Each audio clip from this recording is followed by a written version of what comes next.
आज के दिन मार्केट्स ने सारे ऑप्शन सेलर्स की बैंड बजा दी। सबसे पहले ज्यादातर जो ओआई क्रिएट हुआ था दैट इज 23,000 की जो स्ट्राइक प्राइस थी वहां पे हुआ। सबसे पहले वो सारे ऑप्शन सेलर्स जो कि बेसिकली कॉल ऑप्शन जो वो शॉर्ट करके बैठे थे उसको सबसे पहले मार्केट से हटाया। उसके बाद वो शिफ्ट हुए 23,100 के आसपास तो उसको भी हटाया। उसके बाद वो शिफ्ट हुए 23,200 के आसपास, उसको भी मार्केट ने जो है आज अच्छी तरीके से हटाया। एंड आज सारे कॉल राइटर्स जो कि रिटेल ट्रेडर्स थे वो सारे रिटेल ट्रेडर्स का अच्छा खासा आज के दिन लॉस हुआ है। अगर आप ट्विटर ओपन करके देखोगे तो आपको पता चलेगा कि रिटेल ट्रेडर्स फूट फूट के रो रहे हैं। और मैं यहाँ पे पुट ऑप्शन जो है वो शॉर्ट करके बैठा था। आज के दिन कुछ नहीं किया, ट्रेडिंग बहुत ज़्यादा वो हो गई थी। मतलब मैं मार्केट्स को वॉच भी नहीं कर रहा था। मेरे पुट ऑप्शन जो है वो शॉर्ट थे, उसके साथ मैंने हेजेस क्रिएट करे हुए थे और एक स्टॉप लॉस भी जो है मैंने डाला हुआ था। एंड मैं बस अपना साइड में काम कर रहा था एंड आज का दिन बहुत अच्छा गया। अब काफी ज्यादा लोगों के व्यूज जो है वो मार्केट्स में चेंज हो गए हैं कि यार वापस अब यहां से मार्केट जो है रिकवर करेगा एंड यहां से मार्केट जो है वो ऊपर जाएगा एंड अब मेरे ख्याल से मार्केट जो है वापस अपने ऑल टाइम हाई को टच कर सकता है। तो आज के इस वीडियो में उसके बारे में बात करने वाले हैं। और कल फ्राइडे है, कल रिवर्सल भी आ सकता है और कल मार्केट जो एक बहुत बड़ी मूवमेंट्स भी दे सकता है। अब क्या होगा वो सारी चीजों के बारे में आज के इस मार्केट एनालिसिस वीडियो में बात करते हैं। तो let's start a market analysis video. अब सबसे पहले डेली टाइम फ्रेम पे आप एक बार निफ्टी की कैंडल को देखो जो ये 4 दिन से लगातार पॉजिटिव कैंडल्स बन रही है। मतलब ये कैंडल्स को अगर आप देखोगे तो आपको पता चलेगा कि इस कैंडल में स्ट्रेंथ कितनी है। एफ आई बाई कर रहे हैं, डी आई बाई कर रहे हैं, एफ आई जो फ्यूचर्स में भी अपनी पोजीशंस बना रहे हैं। उसके साथ अगर आप सारे डेटाज वगैरह देखोगे, ऑप्शन सेलर्स के या ऑप्शन राइटर्स के व्यू देखोगे तो all view is positive. And reason why ये कैंडल्स जो वो क्रिएट करी एंड प्रॉपर स्ट्रेंथ दिखा रही है।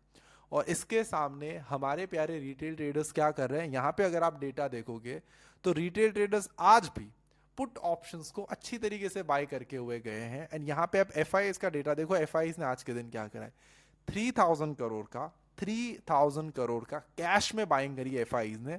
और उसी के साथ साथ सारे इंडेक्स फ्यूचर्स में जो है वो एफ आई ने बाय क्रिएट करा है। स्पेशली निफ्टी निफ्टी फ्यूचर्स में अच्छी खासी एफ आई ने जो है बाय करी है। अब वो क्यों करेंगे बाय, एक चीज मुझे बताओ, वो सेल भी क्यों कर रहे थे? बिकॉज उसका व्यू मार्केट्स में डाउन साइड का था।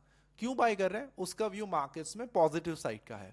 हमें कोई भी एनालिसिस नहीं करना, ना 10 टाइप के टेक्निकल एनालिसिस देखने, ना इंडिकेटर्स देखना। ये देखना है कि बड़े पैसे किस साइड पे जो है लग रहे हैं और हमें ऑलवेज बड़े पैसों को फॉलो करने का सोचना है। आप ट्रेंड क्रिएट नहीं कर सकते, ये ट्रेंड क्रिएट कर सकते, और जब ये ट्रेंड क्रिएट कर सकते हैं तो why not to follow big guys, right? So that is my simple formula. मेरी निफ्टी फ्यूचर्स में भी लॉन्ग पोजीशंस हैं, बैंक निफ्टी फ्यूचर्स में भी लॉन्ग पोजीशन है, ऑप्शन सेलिंग में भी मेरे सारे के सारे जो मैंने पुट ऑप्शन ही राइट करके रखे हैं। ओवरनाइट भी अगर मैं ले जाता हूं तो मैं हेज करके पुट ऑप्शन जो शॉर्ट करके ले जाता हूं, वो एज पर द डेटा ले जाता हूं। कोई बहुत ज्यादा डिफरेंट टाइप का एनालिसिस नहीं करता। अब इसी के साथ एक बार ऑप्शन राइटर्स का व्यू अगर यहां पे आप देखो तो आज के दिन भी नेक्स्ट एक्सपायरी का ये जो है बेसिकली हमारे पास डेटा है 27 की जो एक्सपायरी है, वो पुट ऑप्शन जो वो ज्यादा राइट हुआ है कंपेयर टू द कॉल्स। यहाँ पे आप देख सकते हो टोटल ओ आई भी कॉल साइड पे ज्यादा है। एक बार पुट कॉल रेशियो जो भी देख लेते हैं और पता लगा लेते हैं कि ऑप्शन राइटर्स का बेसिकली व्यू क्या है। अभी भी पुट कॉल रेशियो जो 1 के ऊपर है, इट मींस मार्केट पॉजिटिव है, ऑप्शन राइटर्स के व्यू पॉजिटिव है, और पुट कॉल रेशियो भी 1 के ऊपर, इट मींस पॉजिटिव। एक बार एडवांस एंड डिक्लाइन रेशियो देख लेते हैं तो आज के दिन 328 स्टॉक्स पॉजिटिव में रहे, 170 स्टॉक्स जो वो नेगेटिव में थे। उसके साथ the biggest positive news is all sectors is in positive. That is the good news. ये बताता है कि बाइंग में स्ट्रेंथ कितनी है। कोई एक दो सेक्टर पॉजिटिव होने की वजह से ये कभी नहीं पता चल पाता कि मार्केट जो है वो पॉजिटिव हो गया। बट जब एक साथ सारे सेक्टर में बाइंग आती है तब जो है बेसिकली मार्केट्स का मूड एंड सेंटीमेंट चेंज होता है। मार्केट की हेल्थ देख लो, अभी न्यूट्रल कंडीशन पे है।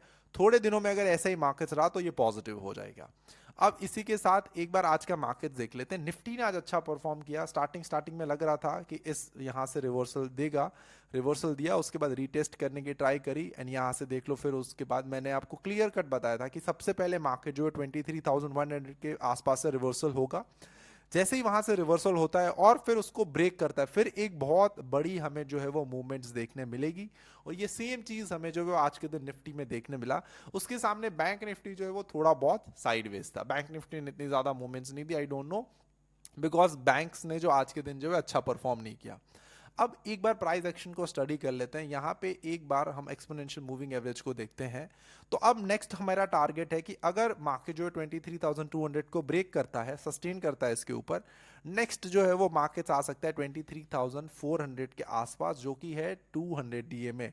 ये बेसिकली क्रूशियल लेवल होता है मार्केट्स का मेरे हिसाब से, शायद से रिटेल ट्रेडर्स को फंसाने के लिए।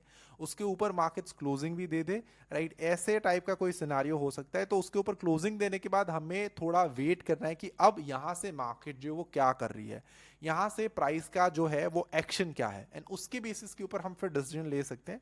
इसके ऊपर अगर मार्केट जाएगा तो पॉजिटिव्स है, मार्केट सेंटिमेंट्स जो है वो पॉजिटिव हो जाएंगे मार्केट्स के।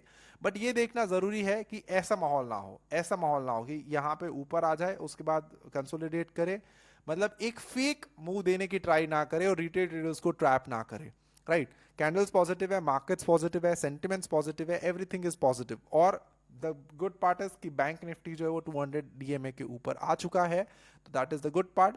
अब बैंक निफ्टी में 50,000 ब्रेक करने पर हमें जो है वो 50,400 के लेवल्स जो है वो देखने मिल जाएंगे। 50,145 ब्रेक करने पर 50,400 के लेवल्स देखने मिल जाएंगे। ग्लोबल मार्केट्स आप देखो, S&P 500 200 एक्सपोनेंशियल मूविंग एवरेज के आसपास सस्टेन कर रहा है, नैस्डैक भी उसके आसपास ही सस्टेन कर रहा है, डाउ जोन्स जो है वो 200 एक्सपोनेंशियल मूविंग एवरेज के ऊपर जो वो क्लोज हो गया है। मे बी थोड़ा बहुत कंसोलिडेशन करने के बाद एक हमें मूवमेंट देखने मिल सकती है। अब अगर आप देखोगे तो मैंने क्या बोला था कि अगर लेट्स से डॉलर इंडेक्स जो है वो 109 से 103 के आसपास आ जाते हैं, उससे भी नीचे आ जाते हैं, तो इंडियन मार्केट्स में हमें रैली देखने मिलेगी। और यहाँ पे आप देख सकते हो जितनी जोर से डॉलर इंडेक्स गिरा है उतनी ही जोर से हमारा मार्केट बढ़ा है। तो ये को रिलेशन है डॉलर इंडेक्स का और इंडियन मार्केट्स का, राइट। आई होप आज के इस वीडियो में आपको मजा आया होगा, पसंद आया होगा, कुछ ना कुछ चीजें सीखी एंड समझी होगी। Till then keep learning, keep earning and keep making money from the stock market. Have a good day, bye bye.